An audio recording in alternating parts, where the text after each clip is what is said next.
How to hide Instagram Reels from someone. If you want to hide your Instagram Reels from a specific person, you have to follow this step and watch the video till the end. First of all, open up your Instagram. Once you have opened up your Instagram, here you have to just go and find that user. After finding that user here, you have to just tap on the three dot option and go for the block option. And you can easily block them. You have to block the user temporarily. And after that, you can unblock them.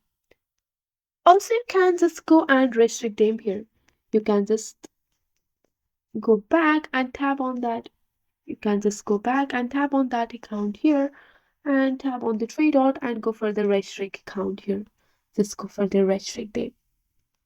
Also, if you have a public account, anyone can see your reels. So making your account private, ensure that only people you have approved as a follower can see your videos and posts. Just go for the three line option, go for the account privacy here, and here you have to set your account to private. After setting your account to private, you will be able to hide Instagram reels from the someone that you don't want to show your reels. That's it for today. If you like this video, please hit that like button and subscribe for more. I will see you in the next one. Thank you.